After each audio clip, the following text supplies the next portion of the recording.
The unwanted gift. The morning Earth received its first alien gift was the morning everything changed.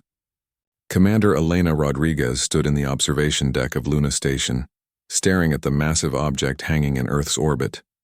It looked like a dying giant, a warship stretching nearly 3 kilometers from bow to stern. Its hull was scarred with old battle damage, and sections of it were clearly missing or broken. The ship drifted silently, abandoned and alone. The Valorians had arrived 3 days earlier. They were a proud species, tall and elegant with skin that shimmered like polished copper. They represented a civilization that had been traveling between stars for over 10,000 years. Their message to Earth had been brief and somewhat condescending. They were donating this old warship to humanity as a gesture of goodwill. The ship was called the Shadow's End, and according to them it was obsolete and beyond repair.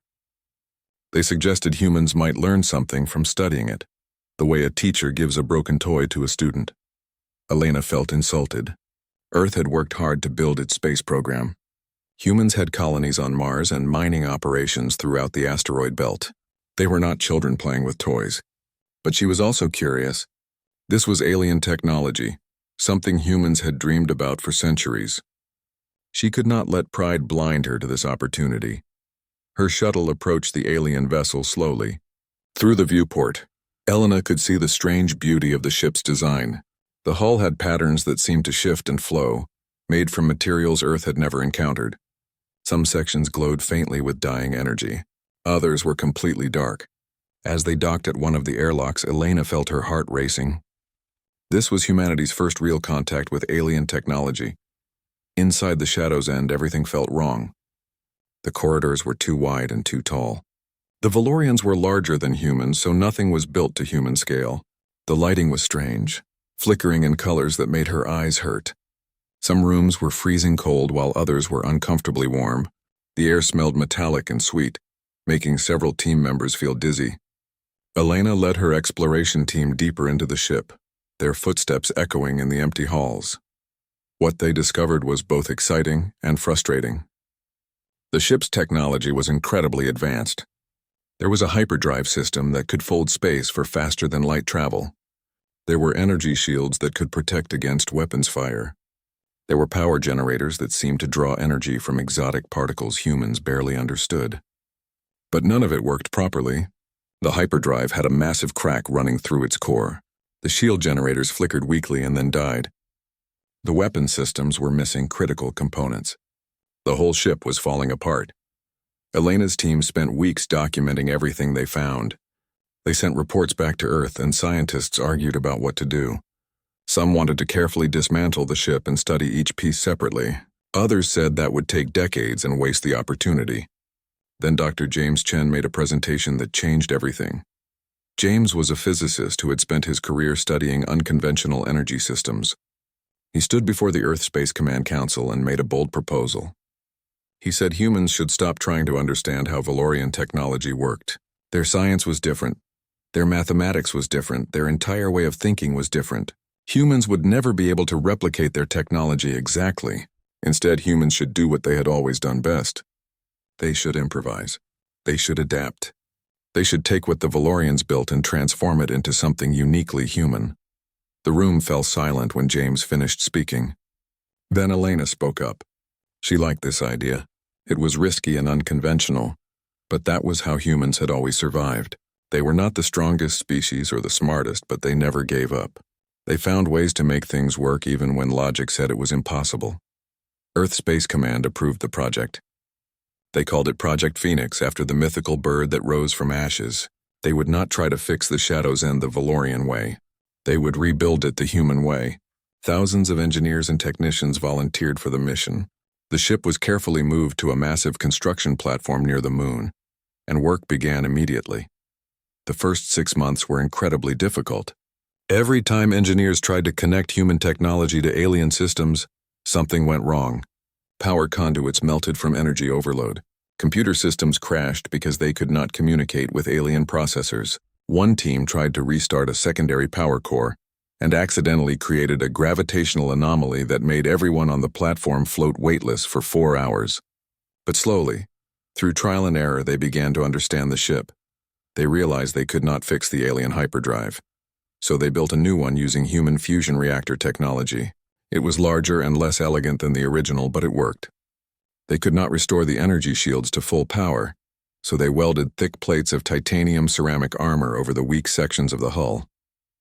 They removed the broken alien plasma weapons and installed human railguns that fired solid metal projectiles at hypersonic speeds.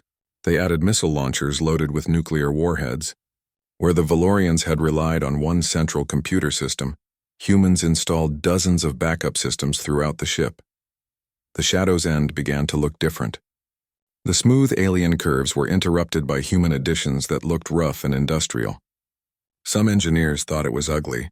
Others thought it was perfect. The ship was becoming something new, something that represented both alien innovation and human determination. 18 months into the project, something unexpected happened. A maintenance team was clearing out an old storage compartment when they accidentally activated a buried system. Deep within the ship's ancient circuits, a distress beacon came to life. It was old Valorian technology that no one had known was there. The beacon began transmitting a powerful signal into deep space before anyone could stop. Elena stood in the command center watching helplessly as the beacon transmitted for nearly 7 hours before its power finally failed. Nobody knew what the signal said. Nobody knew who might receive it, but everyone understood the implications. Earth had just announced its presence to whoever was listening in the galaxy. Whatever was out there now knew that humans had taken the Shadow's End and were doing something with it. The engineers continued working, but now there was tension in the air. They had renamed the ship. It was no longer called Shadow's End. Now it carried a human name, the Defiant Dawn. It represented humanity's refusal to accept limitations, their determination to rise above expectations. Dr. James Chen stood in the main hangar, looking at the transformed warship. "The Valorians gave us their garbage," he said to Elena. "Now we will show them what humans can build from garbage." Elena nodded, feeling both pride and worry. She had a feeling they would soon discover whether their work had been enough. Innovation through adversity. The months following the distress beacon incident were filled with frantic activity. Everyone knew something might be coming in response to that signal, but nobody knew when or what form it would take. Humanity did what it always did when faced with uncertainty. They kept working, kept building, kept improving their creation. The Defiant Dawn was transforming every single day. Engineers treated the ship like it was a living organism that needed constant care and evolution. They had learned an important lesson during the first 18 months. Alien elegance was impressive, but human redundancy meant survival. For every critical system, they built a backup. For every backup, they built another. The Valorians thought this approach was wasteful and inefficient. But humans understood that in the harsh environment of space, redundancy was the difference between life and death. Workers began personalizing different sections of the ship. They painted names of famous astronauts and cosmonauts on the hull panels. They welded small good luck charms into hidden corners. One engineering team engraved the names of their children into a bulkhead wall. Another team painted a mural showing Earth rising over the lunar horizon. The Defiant Dawn was becoming more than just a machine.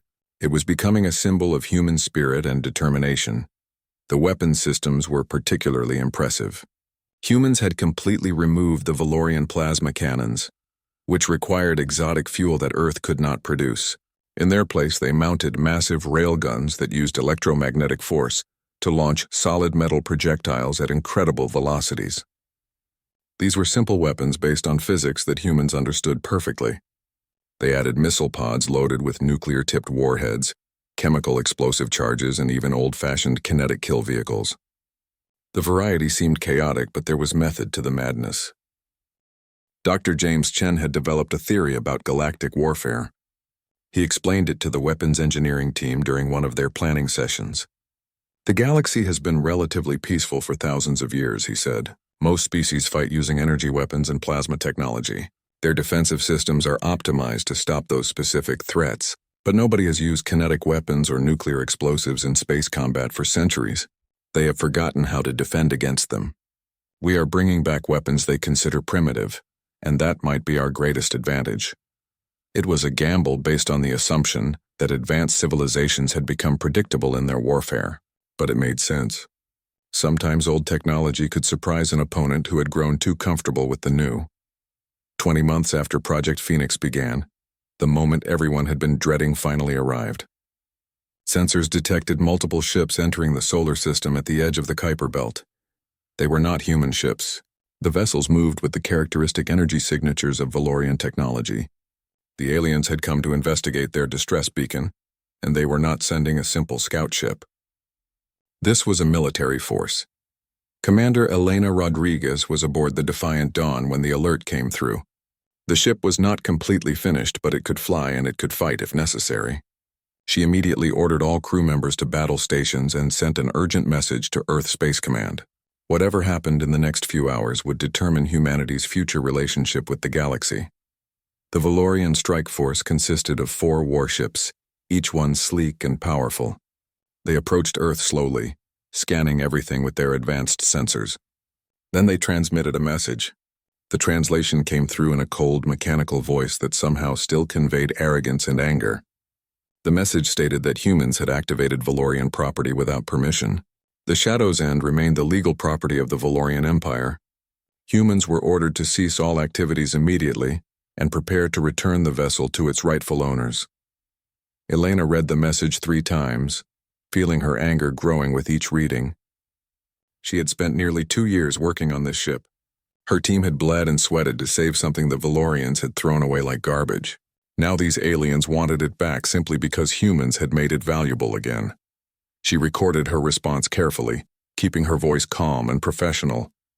This is Commander Elena Rodriguez of the United Earth Space Command. The vessel you abandoned has been transformed through human effort and innovation. You classified it as worthless and gave it to us. By your own admission, it had no value to your empire. It is now Earth property. If you want it back, you will have to take it by force. The Valorian response came quickly, and this time the tone was threatening. You do not understand the situation you have created. We are offering you one final opportunity. Return the vessel immediately or face the consequences of your defiance. We have the power to destroy your primitive civilization. Choose wisely. Elena looked around the bridge at her crew. They were frightened, but they were also angry and determined. Behind them, Earth waited with its billions of people who had invested hope in this project. She made her decision, the only decision she could make.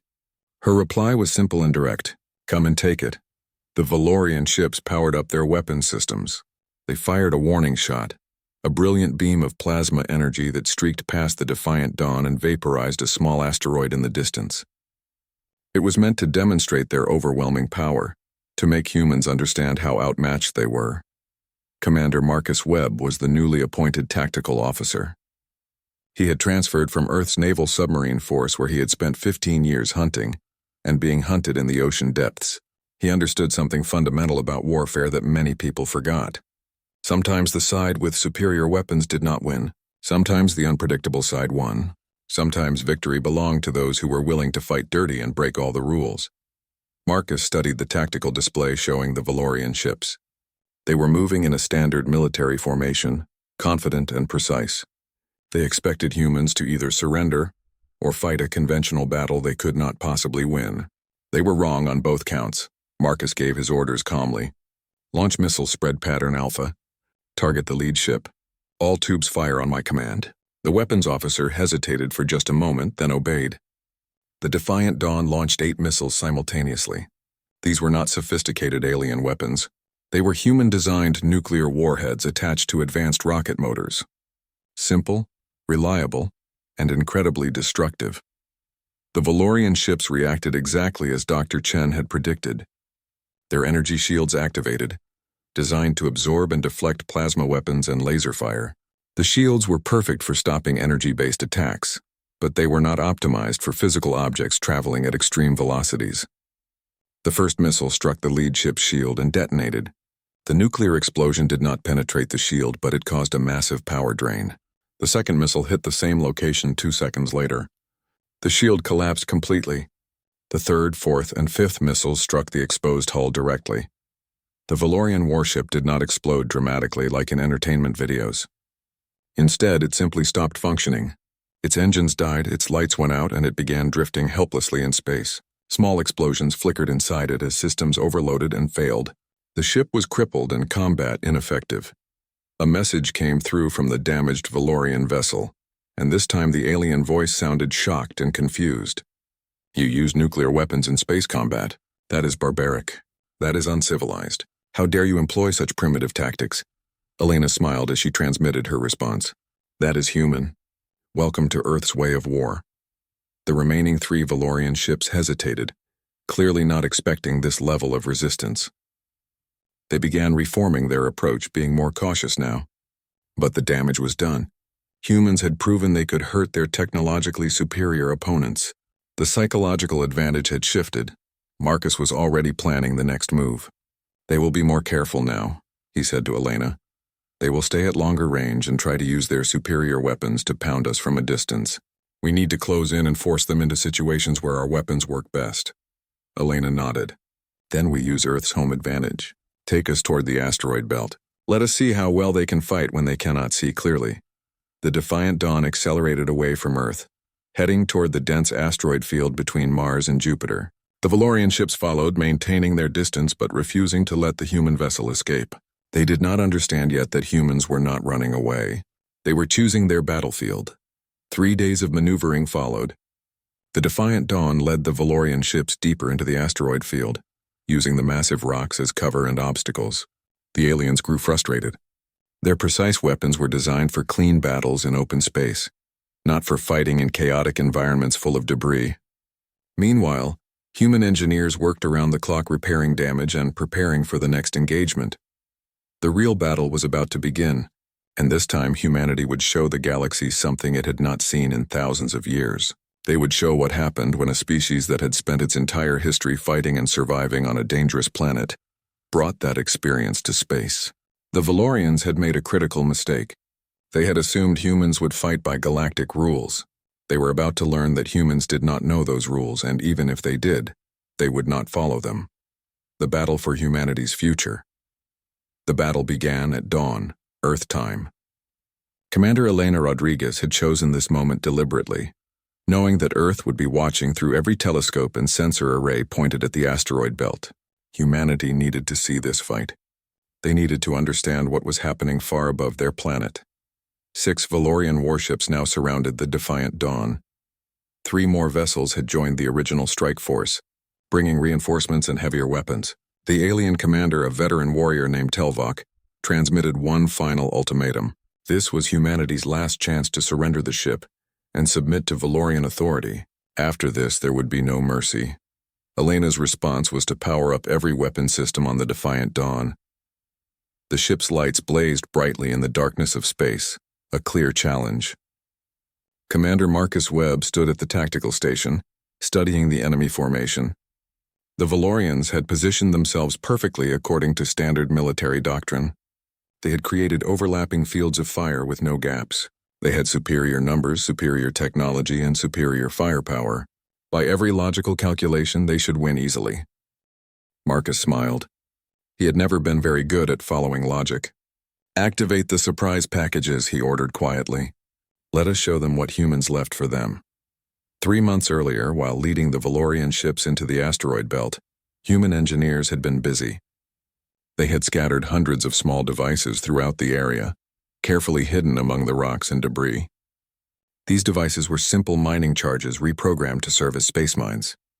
They remained dormant and undetectable until activated by a specific signal. Now Marcus sent that signal. Explosions erupted throughout the asteroid field, not near the human ship but surrounding the Valorian vessels. The aliens had assumed the asteroids were just terrain. They had not considered that humans might weaponize the environment itself. The explosions sent thousands of rock fragments flying in every direction at high velocities. The Valorian shields absorbed most of the impacts, but the constant bombardment drained their power reserves. More importantly, it created a massive debris cloud that blocked sensors and disrupted communications. The Defiant Dawn moved immediately, using the chaos to reposition. The ship's armor was thick enough to withstand the debris, and human sensors were designed to work in cluttered environments. Earth's military had spent centuries developing radar and targeting systems that could track objects through storms and interference. Now that experience paid off. Marcus ordered the ship into a steep dive beneath the plane of the asteroid field. The Valorian ships tried to follow, but their formation broke apart as they maneuvered through the debris cloud. That was exactly what Marcus wanted. Separated enemies were vulnerable enemies.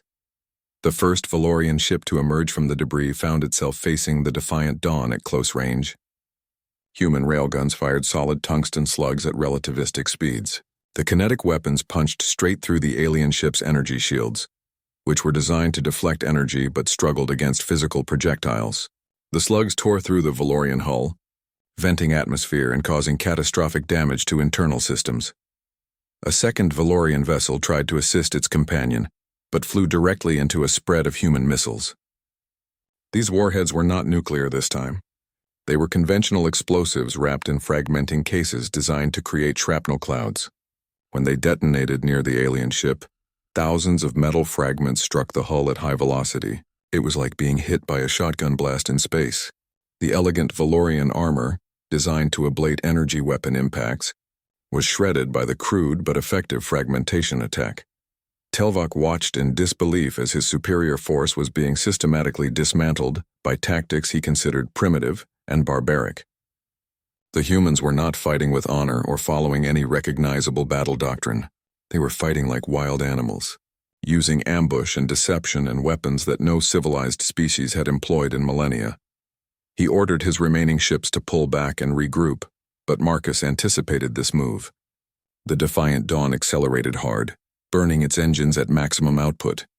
The ship charged directly at the Valorian command vessel, the largest and most powerful warship in their fleet. Telvok's tactical officer shouted a warning. They are attempting a ramming attack. That is suicide. Their ship will be destroyed. But Marcus had no intention of ramming. At the last moment, he used thruster jets to flip the Defiant Dawn's orientation. The human ship passed within meters of the Valorian command vessel, close enough that the two hulls almost touched. As they passed, the Defiant Dawn released its entire reserve of combat drones. These small robotic units attached themselves to the Valorian ship's hull using magnetic clamps. Each drone carried a shaped explosive charge. The drones detonated simultaneously, creating dozens of breaches in the Valorian hull. None of the explosions individually was large enough to destroy the ship, but together they caused catastrophic damage. The command vessel lost power, life support failed in multiple sections, and the ship began tumbling out of control.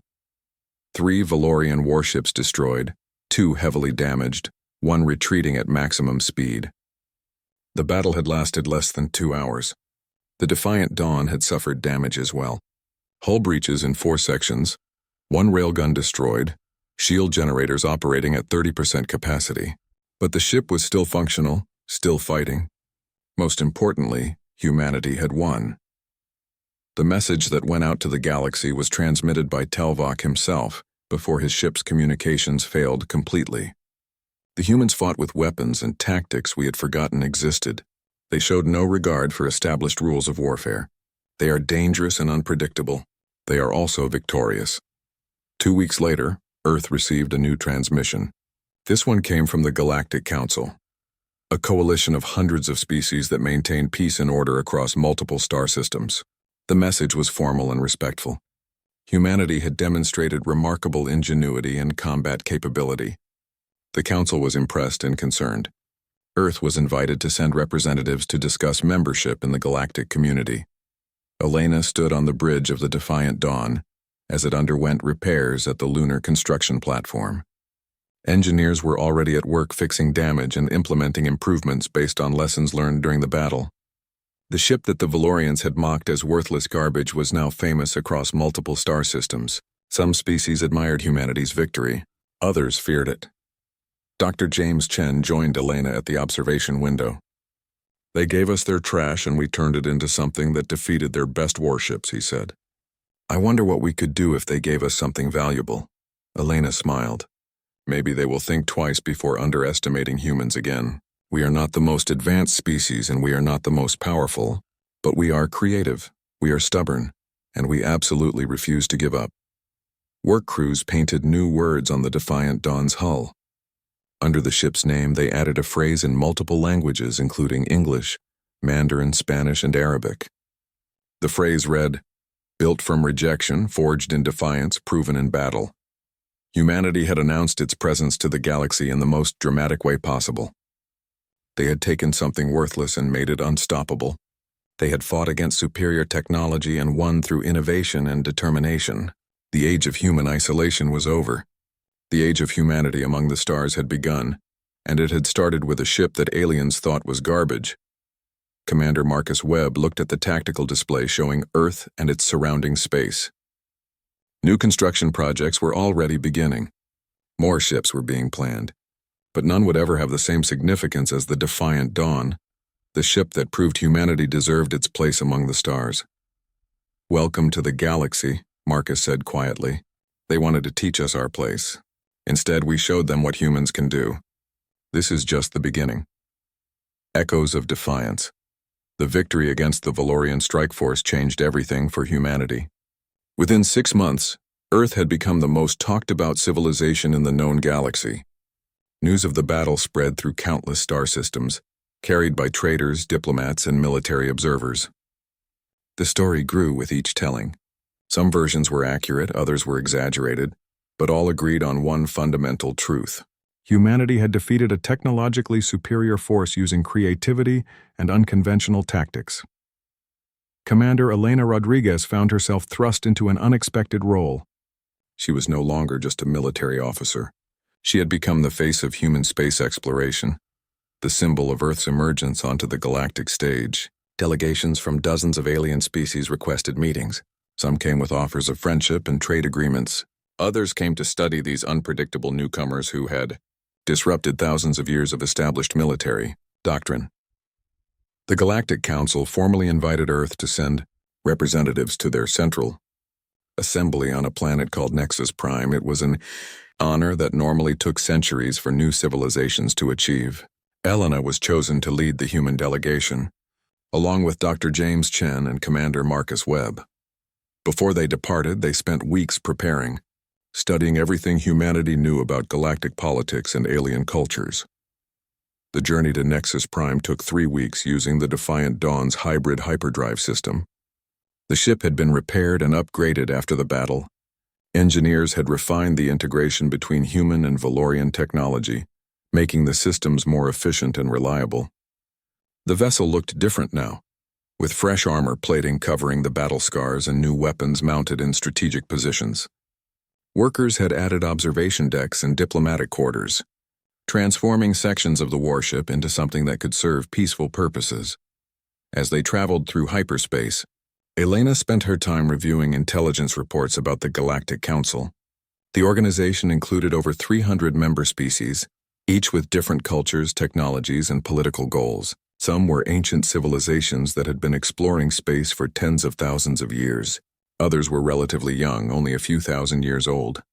The Council maintained peace through carefully balanced power structures and complex diplomatic relationships. Dr. James Chen was fascinated by the scientific implications of meeting so many different species. He spent hours analyzing data about alien physics, mathematics, and engineering principles. Each civilization had developed technology based on their unique understanding of natural laws. Some species manipulated gravity fields, others controlled quantum states, and still others used biological systems that grew their technology rather than building it. James believed that humanity could learn valuable lessons from all of them. Marcus focused on security concerns. He did not trust the peaceful appearance of galactic civilization. Every society had conflicts and tensions beneath the surface. He studied military reports from various species, trying to understand their capabilities and weaknesses. If humanity was going to survive in this larger community, they needed to be prepared for any situation. When the Defiant Dawn emerged from hyperspace near Nexus Prime, Elena stood on the bridge and stared in amazement. The planet was unlike anything she had imagined. Massive orbital structures surrounded it, space stations larger than Earth's moon. Ships of every conceivable design moved through designated traffic lanes. Some vessels were organic-looking things that seemed to be alive. Others were crystalline structures that glowed with internal light. A few were mechanical constructs similar to human designs, built from metal and composite materials.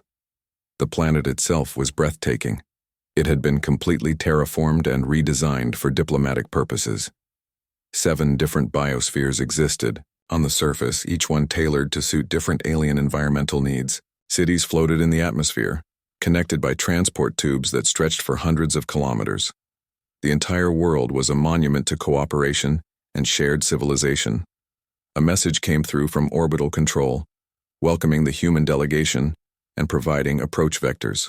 Elena piloted the Defiant Dawn carefully through the traffic patterns, following the designated route to a docking facility reserved for diplomatic vessels. As they approached, she noticed other ships changing their courses to get a better look at the human warship. Word of their arrival had clearly spread quickly. The docking process took an hour. When Elena finally stepped off the ship onto Nexus Prime's diplomatic platform, she was greeted by an astonishing sight. Dozens of alien species had gathered to meet the human delegation. Some were vaguely humanoid in shape. Others were completely different, beings made of energy fields, insectoid creatures with multiple limbs, floating entities that seemed to exist partially in other dimensions. The official greeting was conducted by Ambassador Kelthera, a member of the ancient Sorvine species. The Sorvine looked like walking trees, tall and elegant with bark-like skin and branches that moved like arms.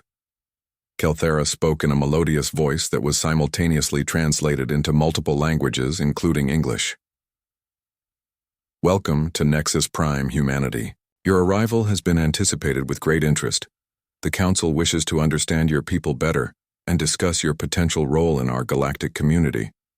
Elena responded carefully, aware that her words would be analyzed by hundreds of civilizations. Earth comes in peace and friendship. We are grateful for this opportunity to meet other species and learn from your collective wisdom. We hope to contribute our own perspectives and work together for mutual benefit. The formal ceremony continued for another hour with speeches from various council representatives. Some welcomed humanity warmly. Others expressed cautious concern about Earth's military capabilities. A few made subtle references to the Valorian defeat, questioning whether humans could truly commit to peaceful coexistence after demonstrating such aggressive tendencies. After the ceremony, Elena and her team were escorted to residential quarters in one of the floating diplomatic towers. The accommodations were luxurious and had been specially modified for human environmental needs. Earth standard gravity, oxygen mixture, and temperature. Someone had done extensive research to make them comfortable. That evening, Marcus examined the security systems throughout their quarters. He found surveillance devices in every room, obviously placed by various species who wanted to monitor the human delegation. He did not disable them. Instead, he made sure Elena and James knew where they were so they could speak carefully when privacy mattered. Over the following days, Elena attended countless meetings with different species. Each one wanted something from humanity.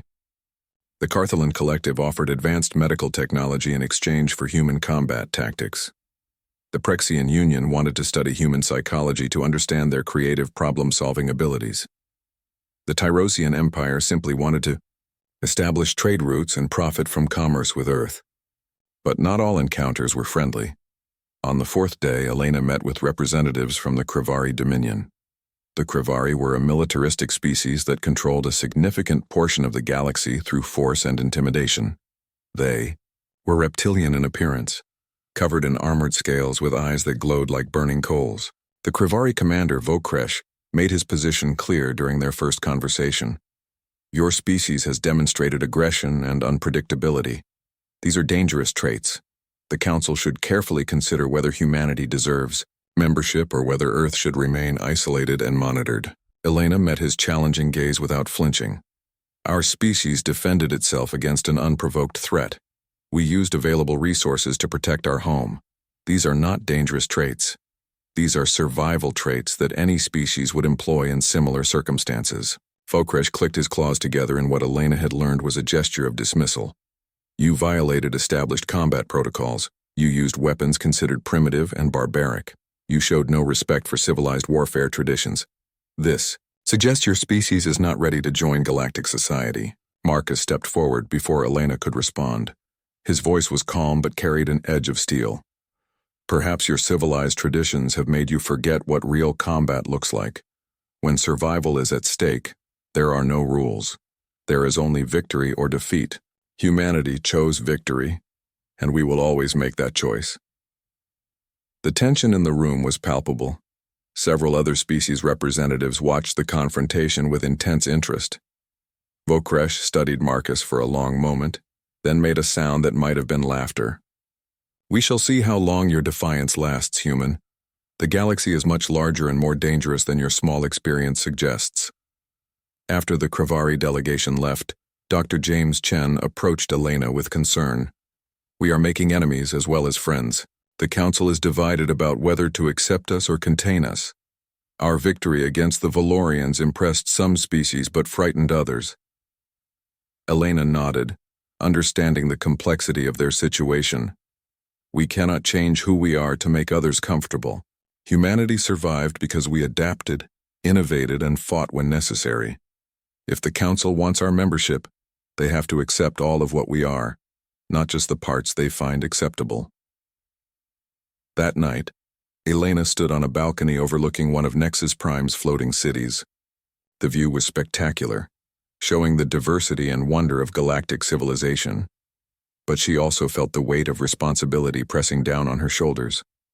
Every decision she made here would affect billions of people on Earth. Every word she spoke would shape humanity's future relationship with hundreds of alien species. Marcus joined her on the balcony, carrying 2 containers of what passed for coffee on this world.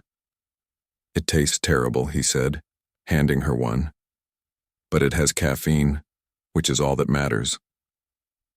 They stood in comfortable silence for a while, watching alien vessels move through the night sky. "You did well today," Marcus said finally.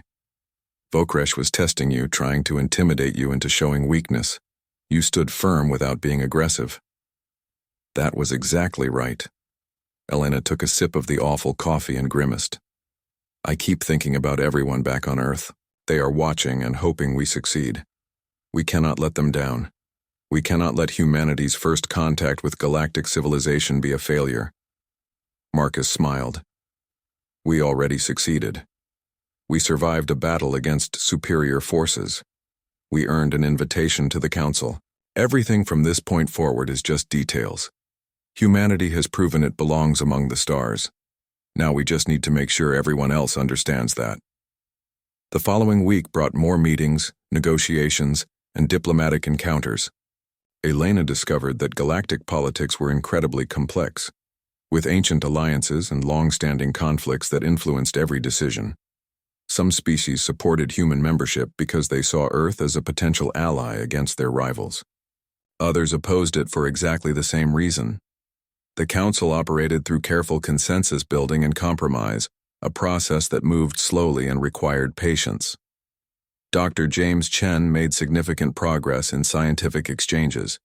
He met with researchers from dozens of civilizations, sharing human knowledge and learning about alien discoveries. Some species were impressed by human innovation in materials science and computer systems. Others found human biology fascinating, particularly the way humans could adapt to different environments through both technology and genetic diversity. On the 10th day of their visit, Elena was summoned to a private meeting with 3 senior council members. These were among the most powerful and influential beings in the galaxy. They represented ancient civilizations that had been part of the Council since its founding thousands of years ago. The meeting took place in a chamber that existed partially in normal space and partially in a higher dimensional realm that Elena's human senses struggled to perceive properly. The council members appeared as shifting forms that her brain interpreted differently each time she looked at them. One of them spoke in a voice that seemed to come from everywhere at once. "Humanity presents the Council with a unique situation. Your species has demonstrated both remarkable capability and concerning aggression. We must determine whether Earth will be a constructive member of galactic civilization or a destabilizing force." Elena chose her words carefully. "Humanity seeks knowledge, friendship, and the opportunity to contribute to the greater good. We have much to learn from older civilizations, but we also have perspectives and abilities that might benefit everyone. Our history shows that humans work best when we face challenges and solve problems together with others." Another council member responded, "Your victory against the Valorians revealed something troubling. You possess an instinct for warfare that most species have suppressed or evolved beyond. This instinct makes you dangerous and unpredictable. Elena felt anger rising but controlled it. Our instinct for survival is what allowed humanity to thrive on a dangerous planet and eventually reach the stars. Yes, we can fight when necessary, but we also build, create, explore, and cooperate. Judge us by all of our actions, not just our capacity for conflict. The third council member remained silent for a long time before finally speaking. We will present your case to the full council. They will vote on whether to grant Earth preliminary membership status. Be prepared for the decision to take time. The council moves carefully when making choices that will affect the galaxy for centuries to come. The meeting ended, leaving Elena uncertain about what would happen next. She returned to her quarters and found Marcus and James waiting with news. While she had been meeting with senior council members, a crisis had developed. The Krivari Dominion had issued a formal challenge to humanity's membership application.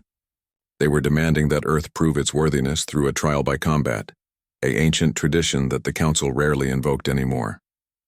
Marcus explained the details. The Krivari want to fight the Defiant Dawn in a controlled battle scenario. If we win, they will withdraw their opposition. If we lose, Earth's membership application will be rejected. The council has not approved this challenge yet, but many species are pressuring them to allow it. Elena felt exhaustion washing over her. Another battle. Another test of humanity's worth through violence. She had hoped that reaching Nexus Prime would mean an end to fighting, but apparently the galaxy still measured value through demonstrations of power. Dr. James Chen looked worried. We cannot refuse the challenge without appearing weak, but accepting means risking everything we have achieved. If we lose this battle, humanity's relationship with the galaxy will be set back decades or longer. Elena walked to the window and looked out at the stars. Somewhere among those distant lights was Earth, home to billions of people who trusted her to make the right decisions. She thought about the Defiant Dawn, the ship that had brought them here. It had been built from wreckage and rejection, transformed through human determination into something powerful. Perhaps humanity itself was like that ship, forged through adversity into something stronger than anyone expected. She turned to face Marcus and James, her decision made. We accept the challenge. Tell the Krivari that humanity is ready to prove our worth once again. We did not come this far to back down when things get difficult. That is not who we are, Marcus grinned. That is exactly the answer I hoped you would give. Let me start planning how we are going to beat these reptilian bullies. They think they understand human tactics because they watched our battle recordings. They are about to learn that humans always have new surprises ready. Dr. James Chen still looked concerned but nodded in acceptance. Then I suppose I should work on upgrading the Defiant Dawn systems. If we are going to fight again, we might as well make sure we have every possible advantage. Elena felt a strange mixture of fear and excitement. Humanity was about to face another crucial test, another moment that would define their place in the galaxy. But this time they were not fighting alone in Earth's solar system. This time they would battle in front of hundreds of civilizations, with the entire galaxy watching to see what humans were truly capable of achieving. The Krivari wanted a trial by combat. They would get one. And when it was over, every species in the council would understand that humanity earned its place among the stars not through mercy or charity, but through courage, innovation, and the unbreakable human spirit that refused to surrender no matter the odds.